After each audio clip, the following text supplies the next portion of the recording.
আসসালামু আলাইকুম। সবাই কেমন আছেন? আশা করি সবাই ভালো আছেন। আলহামদুলিল্লাহ আমিও আল্লাহর রহমতে আপনাদের দোয়া এবং ভালোবাসায় অনেক ভালো আছি। তো আজ আপনাদের সামনে নিয়ে হাজির হয়ে গেলাম অল্প উপকরণ দিয়ে তৈরি খুবই সুস্বাদু ২টি মেয়োনিজের রেসিপি। আমি আপনাদেরকে বলেছিলাম আমার আগের ব্লগে যে আপনাদের সাথে আমি মেয়োনিজের রেসিপিটা শেয়ার করব। তাই আজ আমি আপনাদেরকে মেয়োনিজের রেসিপিটা শেয়ার করছি। আর এই মেয়োনিজটা আমরা বাসায় খুব সহজে অল্প উপকরণ দিয়ে আমরা তৈরি করতে পারি। আমাদের বাসায় যে উপকরণগুলো আছে এগুলো দিয়েই আমরা তৈরি করতে পারবো। আর এই মেয়োনিজের সাথে যদি চিকেন ফ্রাই হয় তাহলে তো কথাই নেই, খুবই ভালো লাগে খেতে। অবশ্যই আপনারা আমার এই রেসিপিগুলো ট্রাই করবেন আর ভিডিওটি না টেনে ফুল ভিডিওটি দেখতে থাকেন। আশা করি আপনারা আমার এই ভিডিও থেকে অনেক উপকৃত হবেন। তাহলে চলুন আমরা দেখে নিই কী কী উপকরণ লাগছে এই রেসিপিতে। তো প্রথমেই দেখতে পাচ্ছেন আমি এখানে ডিম এবং হাফ লেবু এবং 3 কোয়া রসুন নিয়েছি। ডিমটা আমি রুম টেম্পারেচারে নিয়েছি, আপনারাও রুম টেম্পারেচারে ডিমটা নেবেন। তারপর এইখানে নিয়েছি আমি পাউডার মিল্ক এবং এখানে নিয়েছি আমি চিনি। আর এই পরিমাপগুলো আমি দেখিয়ে দিব আমি একটি ডিমের জন্য কতটুকু করে দিচ্ছি। এখানে নিয়েছি আমি 1 কাপের মতো তেল এবং আরও হাফ কাপ আমি তেল নিব। আর এই তেলটা হচ্ছে রান্নার রেগুলার তেল, সয়াবিন তেল। এখানে নিয়েছি ব্ল্যাক পেপার এবং হোয়াইট ভিনেগার, দেখতেই পাচ্ছেন। তো এই অল্প উপকরণগুলো আমাদের বাসায় সবসময়ই থাকে, আর আপনারা চাইলে ব্ল্যাক পেপারের পাউডারটাও ইউজ করতে পারেন। এবার আমি দেখিয়ে দেব আমি কীভাবে এই মেয়োনিজটা তৈরি করছি। আশা করি আপনাদের কাছে আমার ভিডিওটি অবশ্যই ভালো লাগবে। তো আমি দেখিয়ে দিচ্ছি।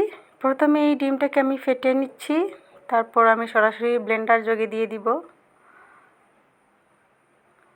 তো আপনারা সব সময় চেষ্টা করবেন মেয়োনিজ তৈরির ক্ষেত্রে বা অন্যান্য ডেজার্ট আইটেম তৈরি করার ক্ষেত্রে ফ্রিজ থেকে সরাসরি ডিমটি ইউজ করবেন না, রুম টেম্পারেচারে আসার পর আপনারা ডিমগুলো ইউজ করবেন। আর এই রসুনগুলোকে আমি এইভাবে আস্তেও দিতে পারতাম, কিন্তু আমি কেটে দিচ্ছি যাতে সুন্দরভাবে ব্লেন্ড হয়ে যায় অল্প সময়ে। তো আমি কেটে দিচ্ছি রসুনগুলোকে। আপনারা আমার এই ভিডিও থেকে অনেক উপকৃত হবেন। তো আমি এই হাফ লেবুটাকে চিপে তারপর ব্লেন্ডার জগে সরাসরি দিয়ে দিব। আর এই লেবুটা দেওয়ার কারণ হচ্ছে ডিমের আষ্টে গন্ধ আসবে না, আর মেয়োনিজের মধ্যে খুবই সুন্দর একটা ফ্লেভার আসবে। আশা করি আপনারা বাসায় ট্রাই করবেন। অবশ্যই বলতে হবে আমাকে এই রেসিপিটা আপনাদের কাছে কেমন লেগেছিল। আপনারা কমেন্টের মাধ্যমে আমাকে জানাবেন। আর আমি সব সময় চেষ্টা করি অল্প উপকরণ দিয়ে যাতে খুবই সুন্দর সুন্দর রেসিপিগুলো আপনাদের সাথে শেয়ার করতে পারি, সেই চেষ্টাই করি।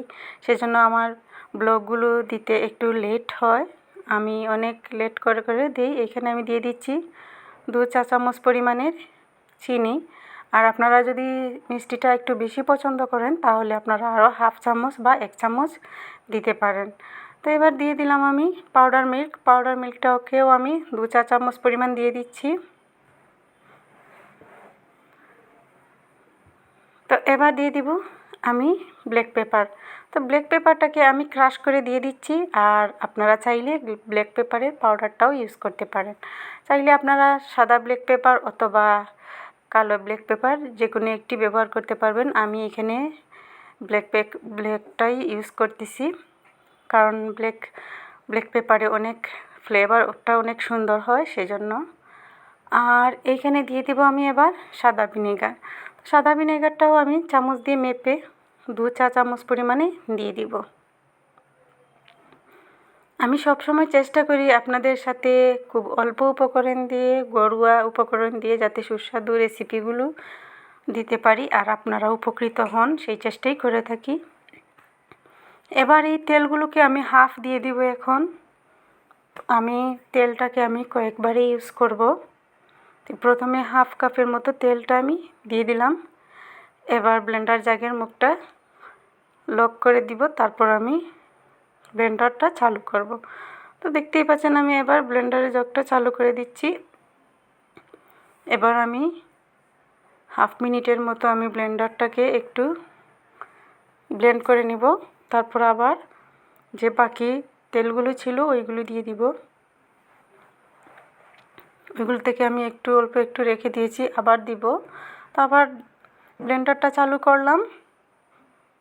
এবারও আমি 30-40 সেকেন্ডের মতো ব্লেন্ড করব। তারপর আবার ব্লেন্ডারটা অফ করব। এবার বাকি যে তেলগুলো ছিল ওইগুলো আমি দিয়ে দিব। ওইগুলো দেওয়ার পর আমি ব্লেন্ডারটাকে আবার চালু করব। এইভাবে আমি কয়েকবারে তেলটা মেয়োনিজের মধ্যে ব্যবহার করব। তো দেখতেই পাচ্ছেন আমার কাছে মনে হচ্ছে আরও হাফ কাপ তেল লাগবে, সেই জন্য আমি আরও হাফ কাপ তেল নিয়ে এসেছি। এবার অর্ধেকটুকু দিলাম আর অর্ধেকটুকু রেখে দিয়েছি, আবার দেব। আমি এইভাবে কয়েকবারে তেলটা ইউজ করব। আবারও 40 সেকেন্ডের মতো ব্লেন্ড করে আবারও তেলটুকু দিয়ে দিলাম। এবার লাস্ট ফিনিশিং এই ব্লেন্ডারটাকে চালু করলাম। এবার 30-40 সেকেন্ডের মতো আমি ব্লেন্ড করে নিয়েছি। তো এবার দেখিয়ে দিচ্ছি আমার মেয়োনিজটা কীরকম হয়েছে, আমি আপনাদের সাথে শেয়ার করছি। দেখুন খুবই সিল্কি মেয়োনিজ তৈরি হয়েছে। আশা করি আমার রেসিপিটাই আপনাদের কাছে অনেক ভালো লাগবে। তো আমি একই উপকরণ দিয়ে কিভাবে আমি 2 ধরনের মেয়োনিজ তৈরি করেছি সেটাও আপনাদের সাথে শেয়ার করব।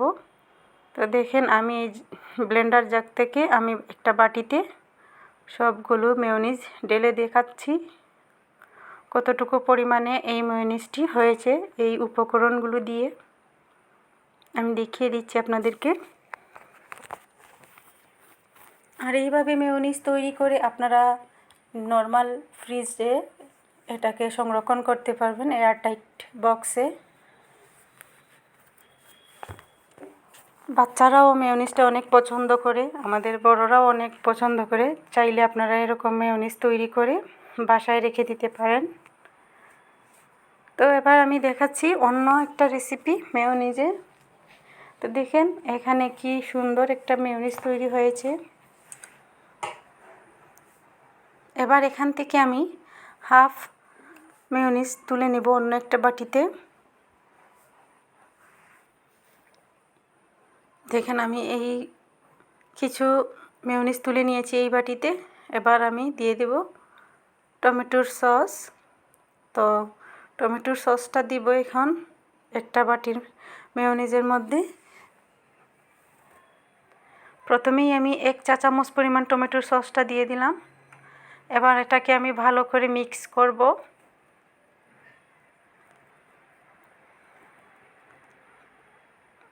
ভালো করে মিক্স করার পর আমি দেখতে পেলাম আমার এখানে আরেকটু টমেটোর সস লাগবে, সেজন্য আমি আর 1 চা চামচ পরিমাণে টমেটো সস দিয়ে দিব। দিয়ে এটাকে ভালো করে মিশিয়ে নিব।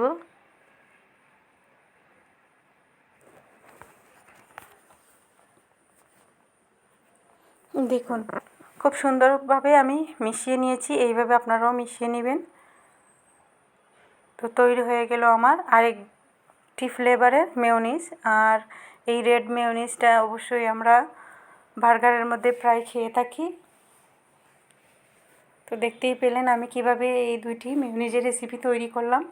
আশা করি আপনারা বাসায় এই মেয়োনিজগুলো তৈরি করবেন আর এইভাবে এয়ারটাইট বক্সে রেখে আপনারা নর্মাল ফ্রিজে রেখে সংরক্ষণ করতে পারবেন। আর আমার এই ভিডিওটি আপনাদের কাছে ভালো লাগলে অবশ্যই লাইক কমেন্ট করে জানাবেন। সবাই ভালো থাকেন, সুস্থ থাকেন। আল্লাহ হাফিজ। আসসালামু আলাইকুম।